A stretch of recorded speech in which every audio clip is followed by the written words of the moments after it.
nekutaura ndichingokuchingamidzai kuti ndo nhau yatinayo pano. Saka shoko ratoda kuti titaure nderekuti mumwe nemumwe pane vanhu vari kuita zvavari kuita ngaamire nemuchinjiko wake.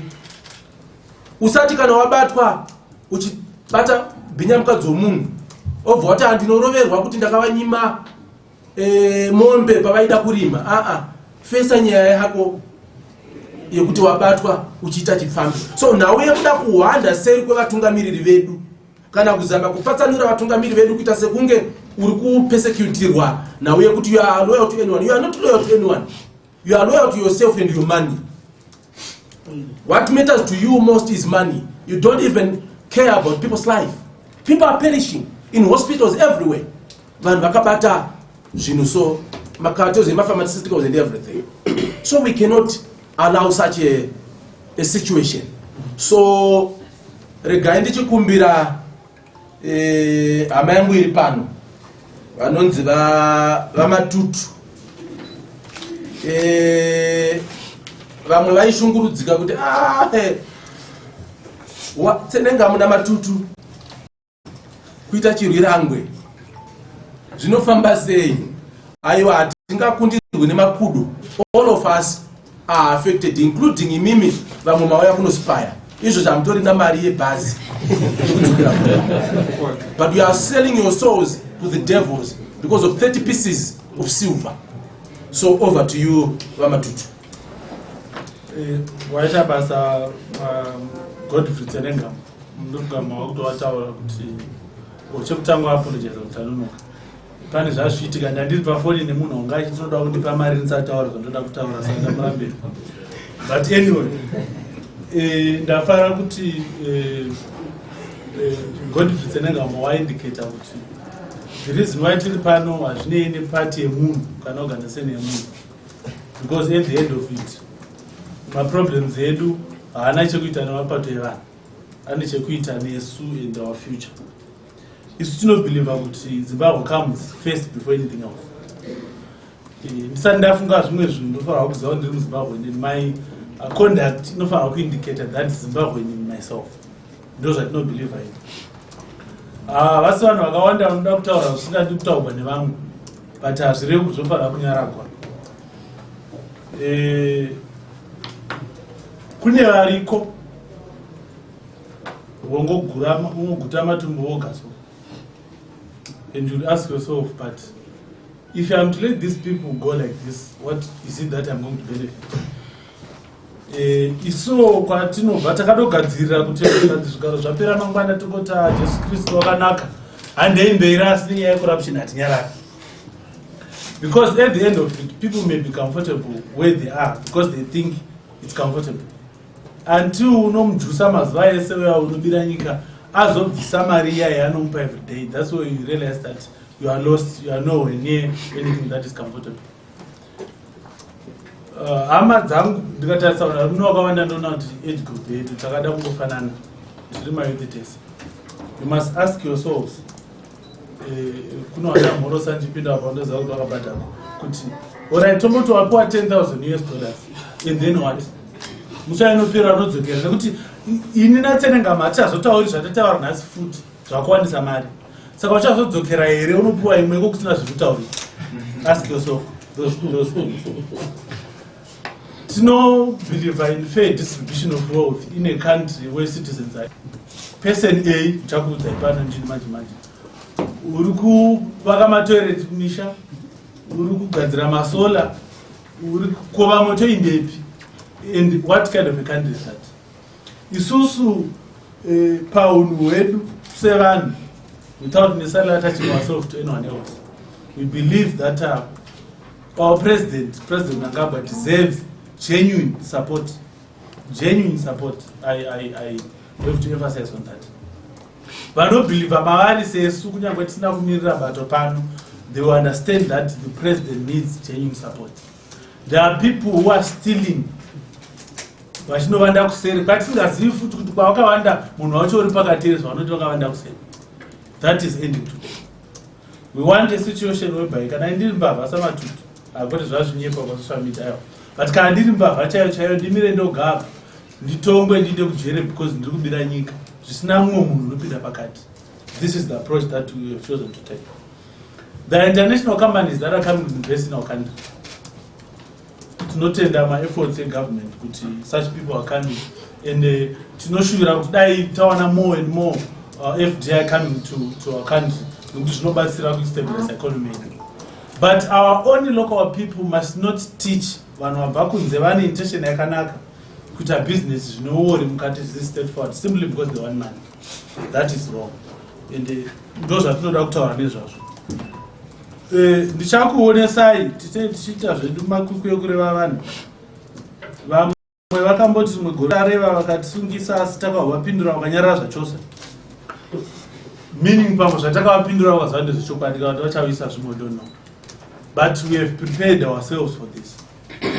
Whatever consequences, just like what Senegal have said, we don't care, we don't mind. But the message has been sent.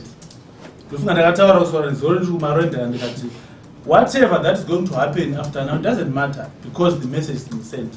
There are a lot of voices out there, even beyond borders of Zimbabwe, who are listening to this, will get this information, and they will know what we have said and the cause, the reason why we are saying this.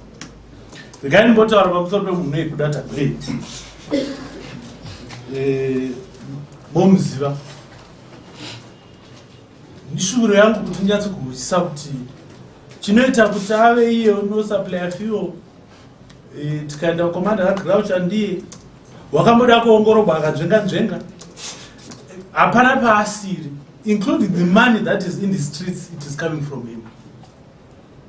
Well, we are waiting for him to dispute that because we also do these things after doing a lot of research.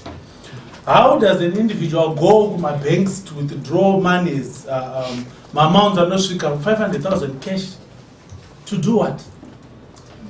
At some point in time, my accounts are free, so but they were unfrozen. So it's to go from very right, but let them prove us very right. But as far as we are concerned, majority of our problems is coming from this person called Rautenbach. But there is the source of our problem.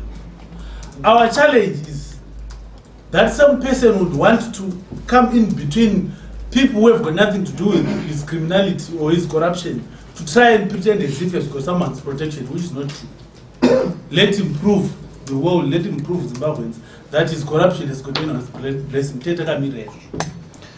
Unevanoshanda navo iye hangaoni kumustreet achitengesa mari but unenge ane vanavo. Vamwe takambotaura nezvavo asi nenyaya yekuti hatigoni kubatanidza zvarehwa naTsenenga muti hatikabatanidzi zvekokoko nezvekuno. I may not need to get into that so that we don't mix the two issues. Now, looking at this person, you see a merciless man who doesn't even have a heart. If you look at what is happening in our country, the effort that is made by the government, then we have someone else taking advantage of that effort to taite mari yake iye oga. We don't have any problem with people who buy expensive cars. But when you do that, yet people know that you are the cause of their problems, the cause of their suffering and poverty, it becomes a problem. We want to clarify something. There may be political organizations who would want to ride on our fight against corruption and come up with certain narratives. There's got nothing to do with politics. It is an issue of young people protecting their future. And we are just speaking because we are somewhere at positions of privilege where we can say something and people will listen and follow it. That is the reason.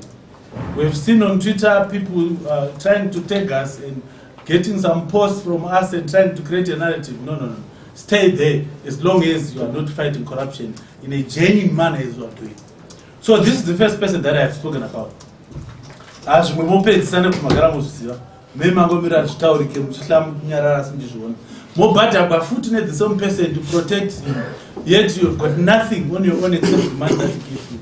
It's a shame on young people of this country. But anyway, some choose to do that, but we don't. There's the second person called Tafadzwa Msara. Vanoita nezveupfu. Variko kuimbota chibage, variko kuchigaya, variko kutengesa upfu hwacho. But there comes the problem. Upfu hwakazara black market more than where they are supposed to be. And even in as much as government is subsidizing price of upfu, but when people are queuing for millions, then you tend to wonder what is taking place.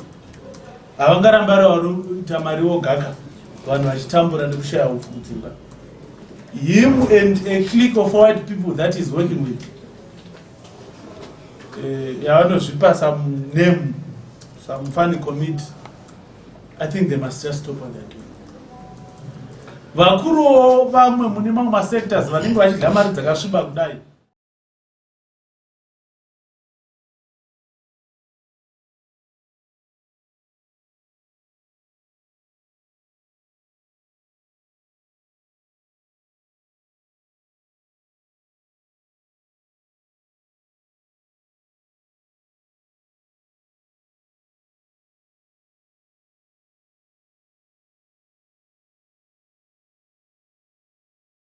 Working with some name, some funny commit. I think they must just stop what they're doing.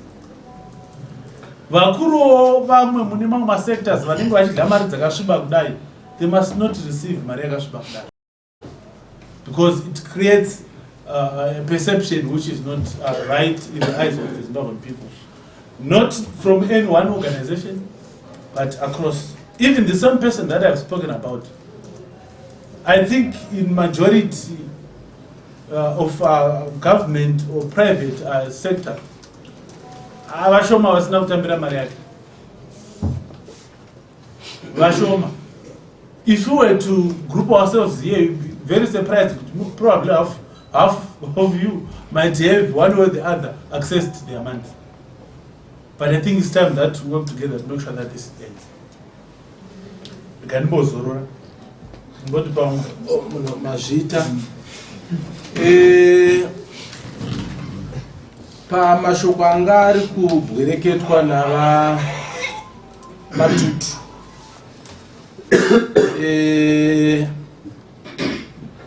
tine chimwe chiri kutishungurudza zvakare chemurume unonzi Rautenbach ane monopoli ameno zveethanol nekublenda. Why him alone? Mandatory blending zvekuti vanhu vese vari kuzviziva kuti no zviri kuitwa izvi hazvisi supposed kuitwa, but vanhu tiri kunyarara. Why is Billy enjoying that monopoly muno and achidhurisira nyika kusvika pekuti mafuta edzimota anenge akudhura nekuda chete kwekuti munhu wani anofanira kuti aite mari munyika muno agere uko mota dzese dziri kupinda Bila anenge achimeka mari. And we ask kuti ndizvo here zvakafirwa nevana vari pachimoyo nyadzonya tembwe gondola mukushi ruangwa solwezi nemumasango.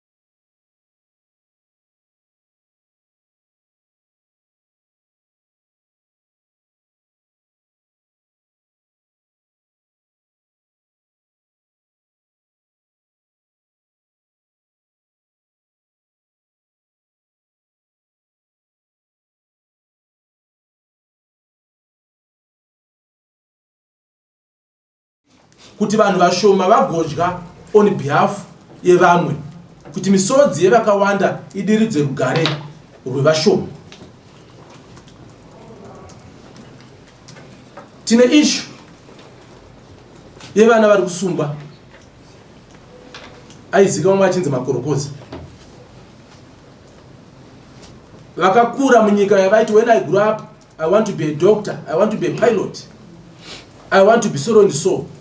Vasisina means dzekurarama vazvipira kuenda pasi pevhu kunotsvaga upenyu pekuti vamwe tese tiri pano pa ukapapinda udzoka haudi kupadzoka zvakare vachitsvaga kurarama. Kwaitawo vamwe vashoma vane usimbe vakuenda vachivabvutira zvavanenge vashanda vachivatema-tema nemabhemba. Vari kuvatorera goridha vari kuendesa kunaniko goridhe iri. Nhasi vana vari kusungwa 2 years 5 years vachikandwa muchikarabodzo. Ari kutuma or ari kutsigira vemabhemba ava ndiani? We are happy that the leadership has came in to deal with that problem. But we have an issue yekuti company inonzi this company mera indita lisendisataure zvekudhomoka pana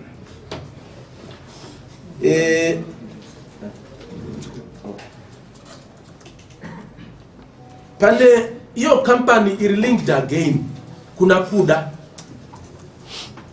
ndo yaenda ikatenga mugodhi wepamazuve maini unonzi Jumbo, ndo yanotenga mugodhi weFreda Rebecca, ndo yanotenga mugodhi weBiglanike Corporation Trojan Mine, ndo yanotenga mugodhi weShamva Mine. Nyika yese zviyatova mumaoko ako. Let me give you the name. In the pharmaceuticals, in the Ekuluta Platinum.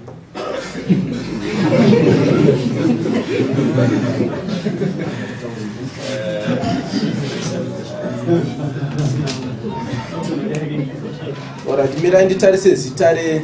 Alright. The company iri kushandiswa kutora inonzi chi kutenga mines. Wherever they is going, akasvika even paine mamwe mashareholders ari kusvika achimadisciplesa achitora, then achinyepa kuti no ndiri kushanda nanhingi, ndiri kudini nanhingi. Zvotoda kuti no tinzwisise kuti kana aine shuwaka vaari kushanda navo ngaabude pachena ataure kuti ehe ndiri kushanda nangana, ngana ndiye anondidini, anondituma.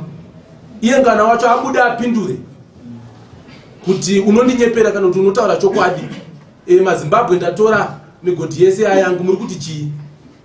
Tozviziva. There is a company inonzi Punjab yaanoshandisa kutopinza mota. Let's say paita scheme yehurumende yekuti pari kunzi nopada kupinzwa mota. Ari kushandisa that company inonzi Punjab.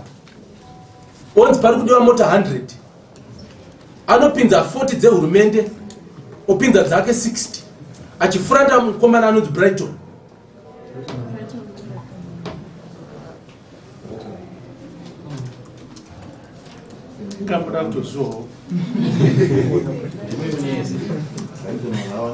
Izvozvizvi ndiye zvakara necompany inonzi Fossil Agro.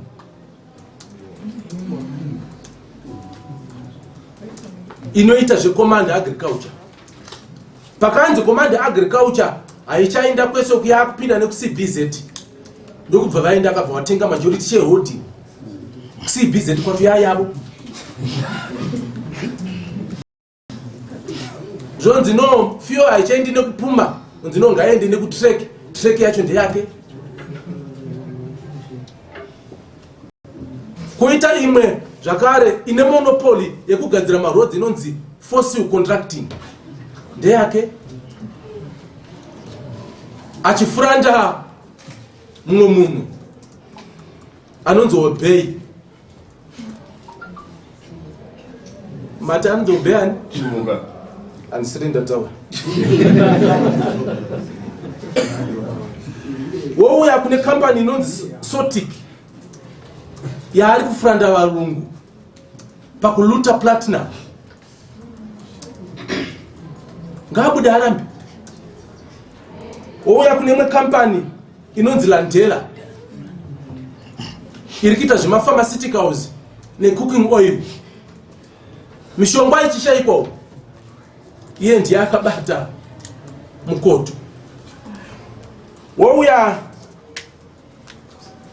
iye pane zvanga zviri kutaurwa namatutu kuma dealings eforex pane necooking oil. Wouya kune imwe company yaari kufranda varungu pakuluta platinum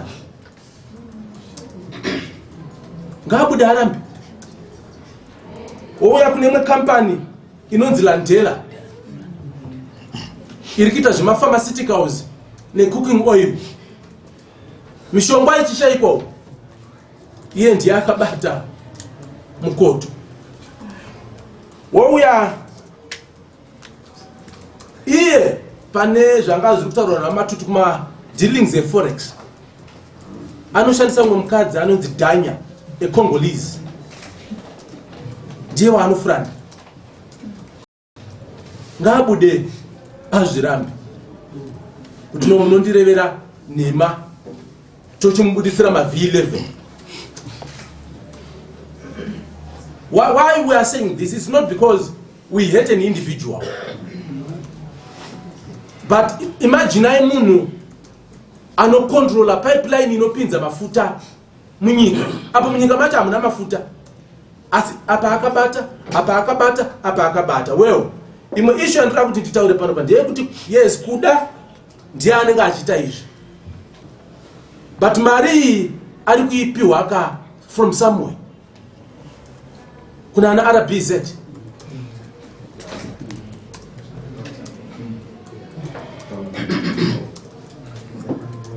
Why do they continue to give tenders to one person? Kwa RBZ ndio kuri kubuda nemari. This is the central bank inocontrola nekumonitor mamwe ma banks ese. Atigoni kumhanya kunosunga vana vari mustreet tisingasungi kuri kubuda mari. Yakafanana issue yataurwa navamatutu yecommand agriculture. If you look at the money that they were given and the results avakabudisa paground hazvienderani. If you go kuma car sales avo as we speak, top of range mota dzavainadzo dzavakapinza through Punjab under the guys ekuita maschemes ekupinza mota dzecommand nechi, you'll be shocked. But it is also because they've been given mukana nevanhu vari in the positions of authority to do that. So this is where we are now also asking leadership. Could you choose kumira na kuda or kumira nevanhu? This is where we are going. Kuti momira here na kuda moramba muchidla or mouya kudiviri nevanhu, even those in government offices. This is the challenge that we have. Kune ndau nawe yaBilinda taura. Kune ndau yarunga anonzani uyaniita zvegoridhe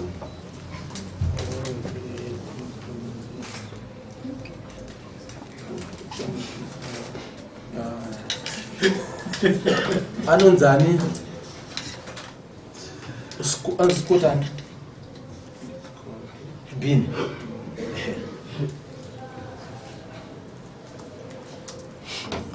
izvozvo haana kugadzikana, cause is part of the gold cartel. Regai ndimbozorora ndidzose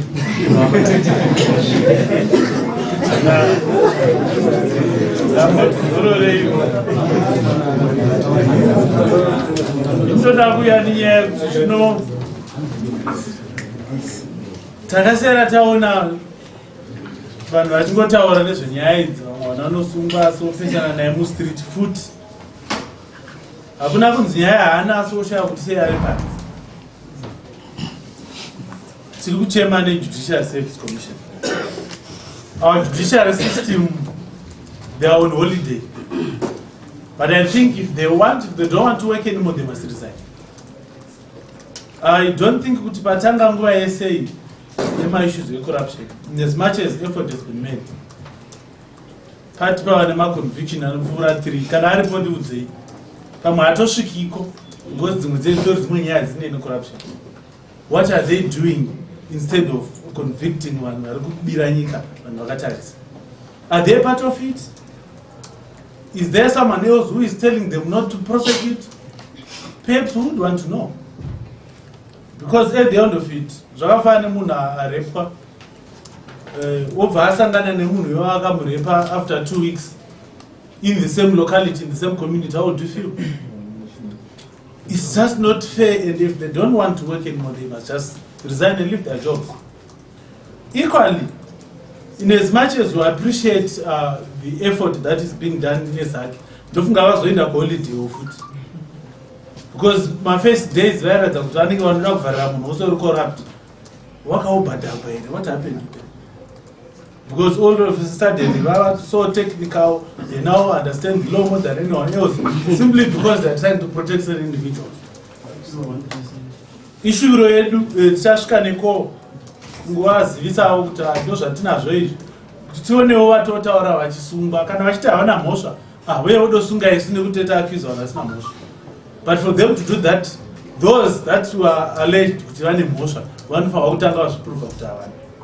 I bet the last drop of my blood, kana munhu anenge kuda Tagwireyi akashaya mhosva,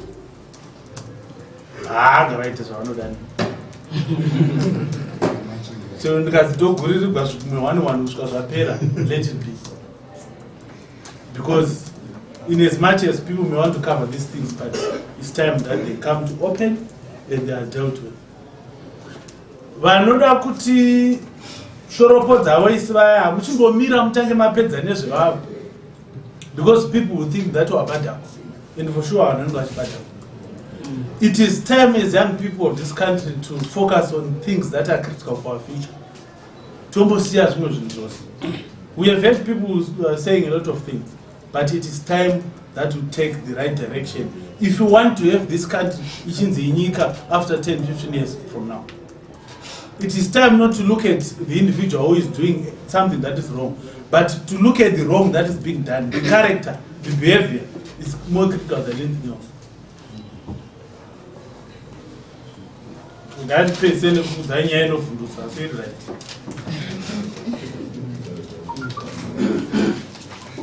Kana zvaita kuti nekuda kwekuti tataura kudai, maybe ndingati kutaurisa some way, but kutaurisa reconstructive and kunobatsira. Imi ndima makateerera ino.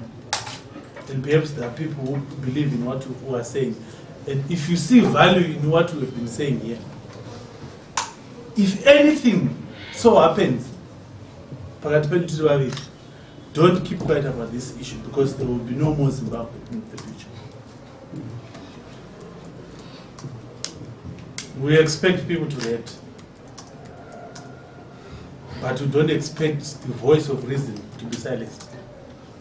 It is very critical that you understand that. Some of us are not comfortable with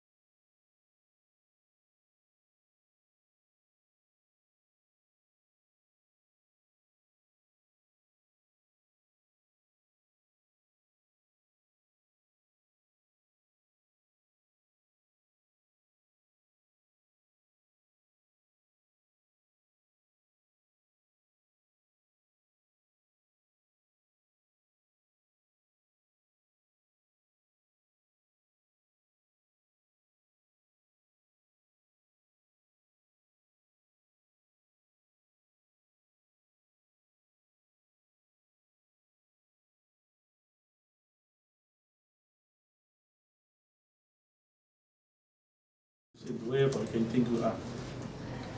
Because I don't want to be part of a mess. Neither is he. And perhaps a lot of people who can't even say any word. But if it so happens that you are in some position where you have been incapacitated or whatever, do not keep quiet about this. Because my generations are aware they will judge you because of what you say today, how you behave today, and perhaps in the future. We have prepared ourselves enough. We know what is likely to happen, we know what can happen.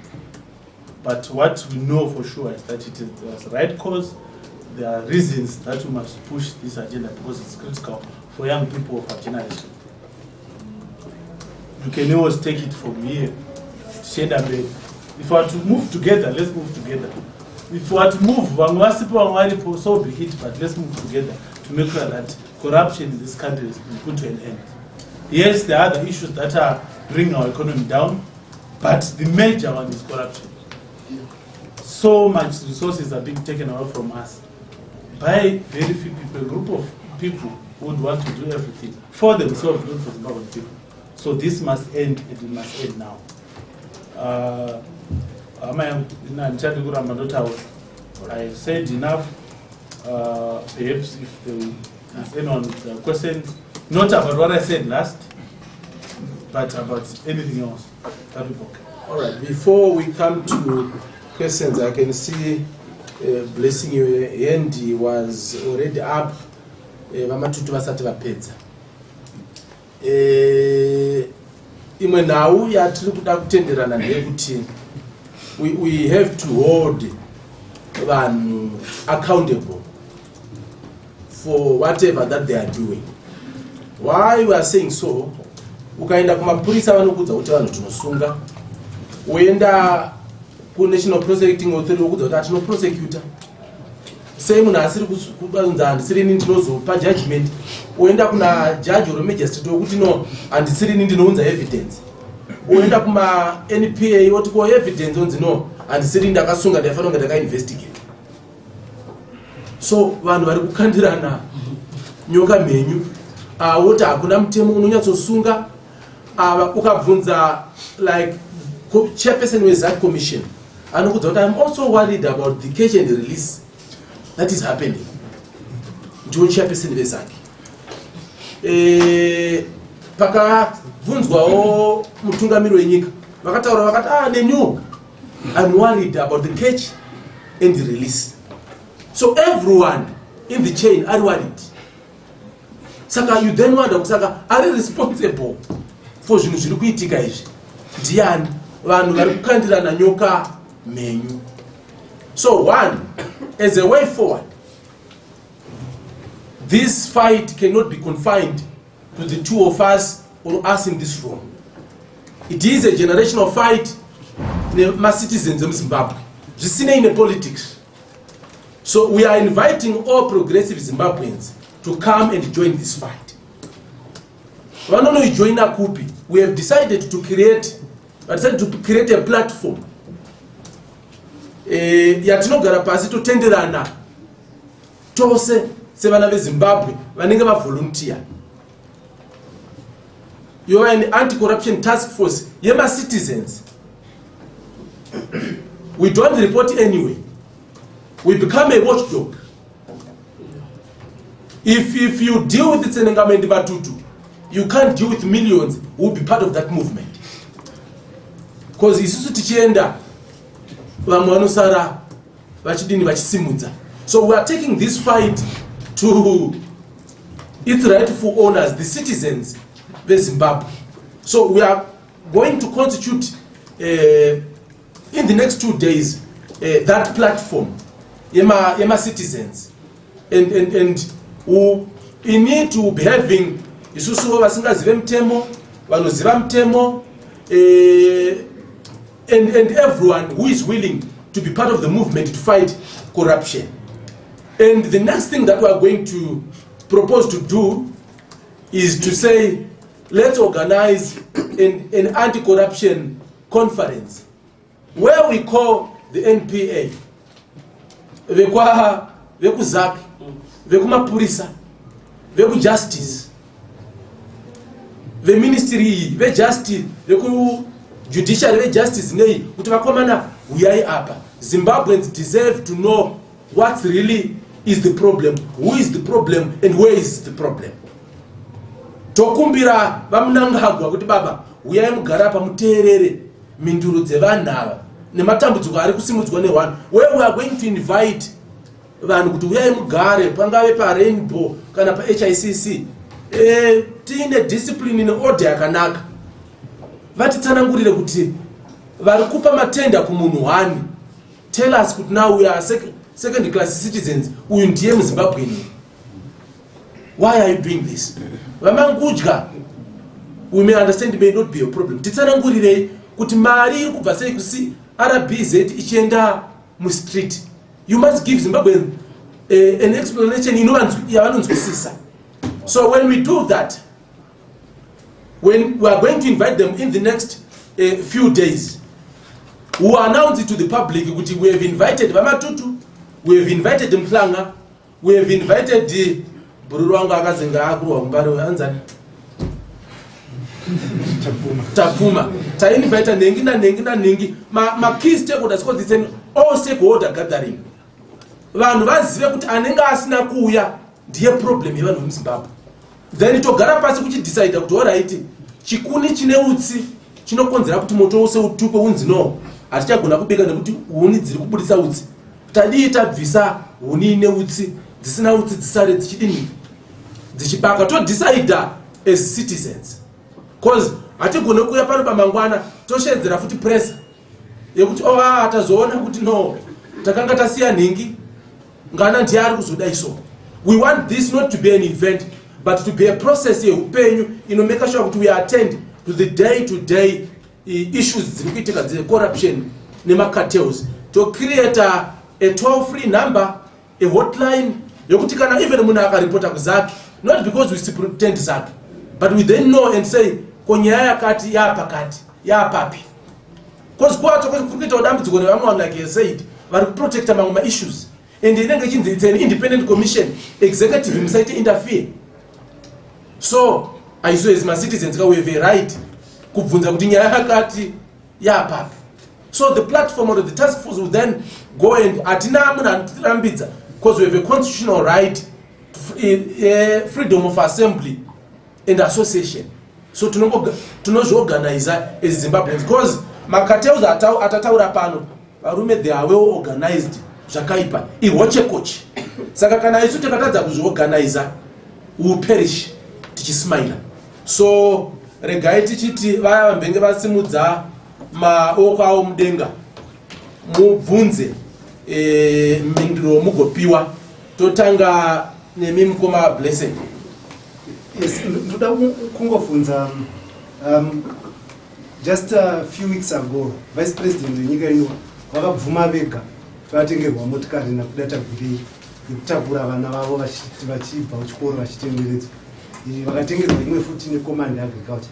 So how do you separate this when a civil servant, a vice president of a country, actually agrees in public and on affidavit that he is a beneficiary from someone that you are naming as corrupt? How do you separate those? Okay, Ishadairwa. I want to ask on the issue of the gold. You somehow stammered on the company that is actually taking the gold that the merchant gangs are looting from those miners, the illegal miners and so forth. And from your investigations, this company, where are they taking the gold to? No, it's okay. You know David Wayoyo. Amen. Yes, mataura zvekare mukati vari kufamba vachinotora magold claims vane zita ravari kushandisa kuti we are being used by so and so. Ndichikumbirawo kujekesera on the name of that person who's being used, the top politician that you mentioned. No, inodairwa iyoyo mukoma wangu. Right, kwekutanga kwespeech yenyu mataura mukati cartels have been operating for a long time and vachizviassociate with those who are in power at the moment. Now we know the person who's in power is President Emmerson Mnangagwa. Are you saying he's captured by these cartels for them to continue operating and making money out of corruption as you are alleging. Okay, unodairwa. Regai tichitora wekugumisira pachikamu chekutanga tozopfuurira mberi. Alright, mataura zvokuti ma-citizens anofanira kushanda nezake.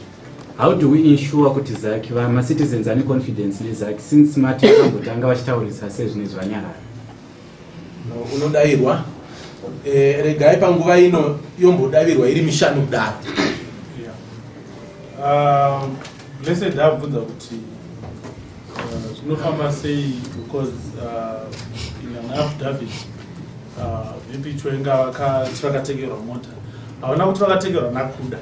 Let's get facts right. Vakati motikari yakatengwa kucommand agriculture.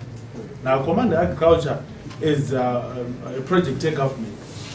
He was the one who has been supervising that. You know, our VPs vane ministries are supervising.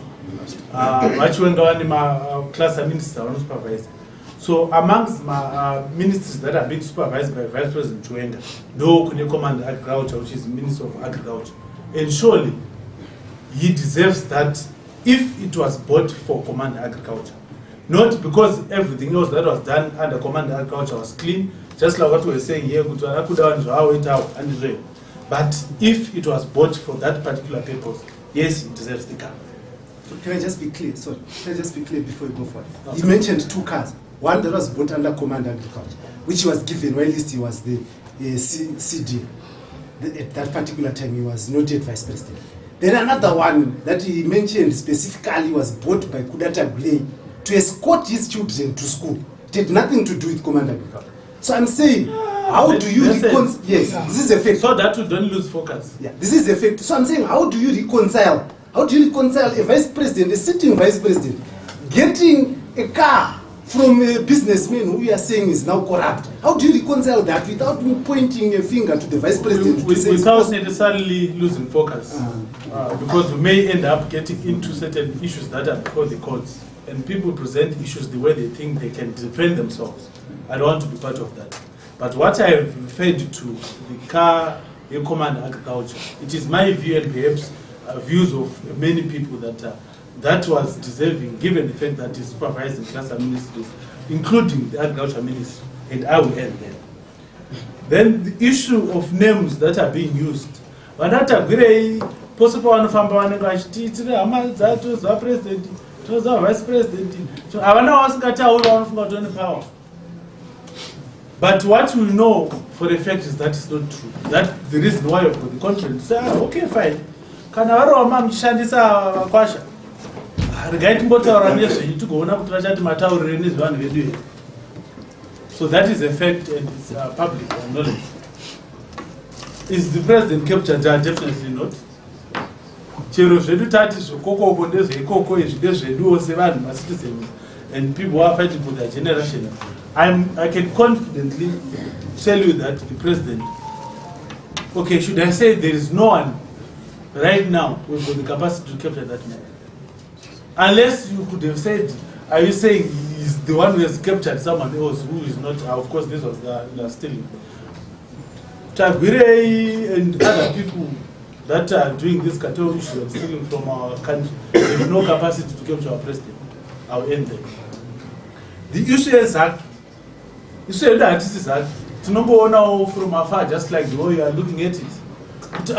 Kongana zvakambosungwa asungwa zviya oenda zvekukota akati kwanza anenge akupenga gare gare after 2 tikanza akuda document renasa report tetingoona kuti tikuri nesuwo todopesa toluza confidence as long as there are no results. But just like what Tsenengam was saying, they will say ours is just to gather evidence and submit to the courts and make sure that the person has been arrested. But the prosecution part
is for the courts. That's why we are saying let's sit down together and see who is at fault.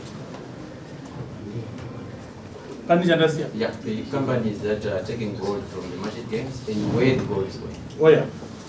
There are companies that are looting gold from our country, and stuff. The reason why you realize that Zonengam took some time to try and look for the proper name.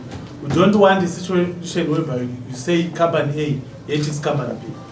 That must be verified to make sure that we're talking about the right person before we actually wrong other people who have got nothing to do with this.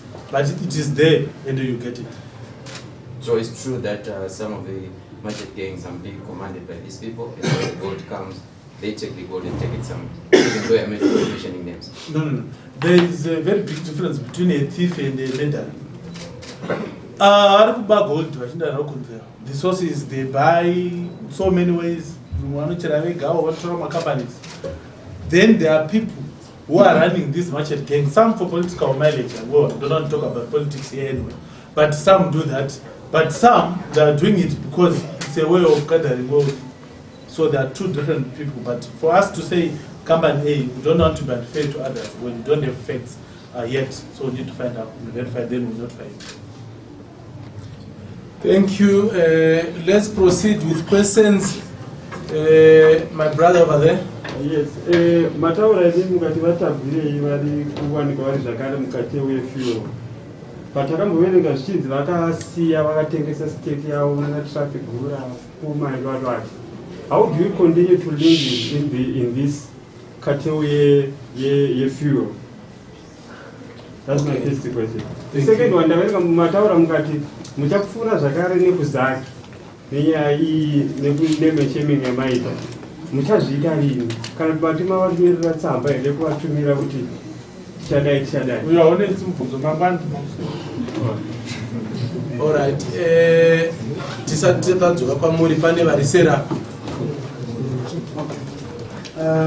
Pamusoro ndakandoda kungobvunzawo kuti ndanga ndichifunga kuti pamwe pangadaro paine mapoliticians 1 or 2 ndafunga ndo vanotyisa vatingati vangazokuendesai kana kuti vangakuvhundudzei chaizvo. Asi zvisinei ndangaita kubvunza kuti what if kukashayikwa action inotorwa vanhu vongozvinzwa vanhu vongoignowawo zvavo. What are we going to do? What are you going to do? Okay, thank you. Yeah, I think avanhu vakasumudza kekugumisa nevepedzisira variseruko mibvunzo dzakakuru. Alright. Zviri pachena kuti vaviri muri two daiso you hold important portfolios kubato rinotungamira nyika reZanuPf. Kukurura kwamaita mabhachi enyu nhasi kuti mutaure makazvimirira kuri kureva here kuti hamuchisina confidence in the party's capacity of confronting corrupt people ovaendesa kujail? Because last time makataura vamatutu zvikaiswa kuparty shinzi pachaitwa kumboverengedzwa kuchaitwa kuti vawane evidence, asina nhasi imvura iri pasi pebridge. Tinotenda nemubvunzo wenyu wabatwa vakoma kuseruko wekugumisa.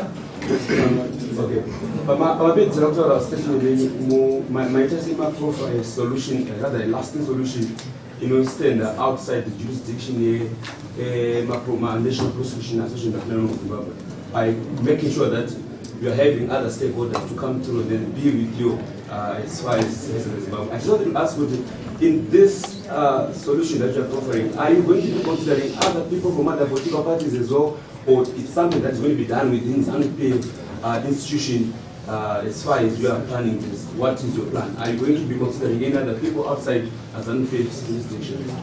All right, maybe vamatutu vachizopindura mimwe mibvunzo. Ndada kuti ndipindure wezvandaguma kureva sekudoma kwamaita. Nauye kuti vanhu vari kutambudzwa munyika muno nemabasa evanhu vane umbavha, chigororo neukopokopo, haasi kusarudza munhu maringe nezvekuti anosapota bato ripi rezvekongerwa yenyika. So saka platform yedu ye anti-corruption citizens task force, or that platform that we are constituting, hainei nebato rezvematongerwo enyika, uye hatisi kuzombobvunza munhu kuti anobva kubato ripi rezvematongerwo enyika. Mamembership cards achanga achibvunzwa kumapato kwenyu, uko hakupfekwi regalia, hakuitwi slogani, hakuna chinoitwako kunze kwekurwisa umbavha neukopokopo, nekuti chimbavha ichi chiri kuwanikwa kumativi ese. Kweduwo zviriko, kwenyuwo zviriko, hakuna kusiri kubiwa. Saka kana tikatadza kubatana sevana veZimbabwe, tikaramba tichiti uyu ano ndewe bato rakati, uyu ndewe bato iri, hatina chakanaka chatinenge tichizviitira. Saka it is a voluntary platform for every progressive citizen weZimbabwe. Hapana anomanikidzwa kuya kunozoshanda pamwe chete nesu, ringe riri vanhu vanenge vakangozvipira kuti no, nhau dzemabasa ewori, ukopokopo nechigevha ngazvipere. Maita basa. Ya, mazvita pane mubvunzo muzanzi mati makaverenga kuti Tagwireyi akatengesa shareholding akasodai. Ndafara nekuti mati makaverenga makuti makaona, because I can play around paperwork zvekusvika pakuti I can sell my whole company, shareholding yes 100% in my company, and create 3 more companies and take the money and distribute them. So I think nyaya kuti makaverenga magona zvikuru, kuverenga pamwe zvamakaverenga zvakanyengwa zvisiri. Action to be taken, I'm sure Tsenenga Mayenzu kuti this is what we think, because we have to pay pressure on the authorities to act. This is the reason why I'm doing this thing. Otherwise, if you don't do that, then we're not going anywhere. Mwacharamba achiti ningi unofanira kuita zvakati, ningi anofanira kuita zvakati, ningi ndiye anozoprosecutor. So we rather say, garai pamoseka, because you are accountable to us as citizens. Pindurai kuti musingasungiwa nacorruption here. Then we take it from there. The position, mabosen nataya kwatinobva, takurura mabhachi and whether party mumboziva kuti positions, these positions zvaiva zvakare zvokurega neposition which is useless when you are not serving the interests of the people, particularly people for our generation. Vanotoona mavitana kupusa ndovava ndo vanenge vari kudya kwavari. So kuti tiradze kuti hama dzangu hakuna chatiri kudya, kotonodawo zviri pamwiri kokwasa hatisi kuti zvouya sei. That's why we're here. But the party, in my view, kana taizodzokera ikoko, looking at that perspective, it is more than willing to fight corruption. It just takes individuals who are confident enough to say this is wrong, this is wrong, this is wrong. It is not the only organization who is supposed to do that. There are so many organizations, in my view, vanofanira kuti take responsibility and within the organization, but it's zvakashata, so that we can move together senyika iri clean. Wow, mvunzo kupedzisira wapindwa na Tsenenga. Hazvina any part, because haisi party iri kubigwa, but he is Zimbabwe. So it's up to any individual to feel that they want to be part of it, to fight these people, or you watch while it's to become poorer and poorer. Perhaps we don't know the poverty of miracle, but we don't care who is part of this fight, because at the end of it, kokana akasavawo pandinofarira zvozodii zvinopedza corruption ene kuti ndamudzinga. And mind you, this is not for us. We are initiating something. Mutsauro vamwe vedu kuti mukai muone kuti nyika iri kupera makasvika. Pamuchazotaka kuti 10-15 years there will be nothing left. This is what we are just doing. But we are saying let's organize ourselves together to fight this. We don't intend to push anyone's political agenda or to be used by anyone or anybody to try and score political scores. No. There's no room for that. This is genuine and this is what we want to achieve. Takadomira takadai, and we are clear and honest about this issue. And this is what we're going to do. I think tinotenda tanga tamboti ndo tapedza haingaperi kozi inoramba ichidini ichimuka. Naachida kungoguma nekuti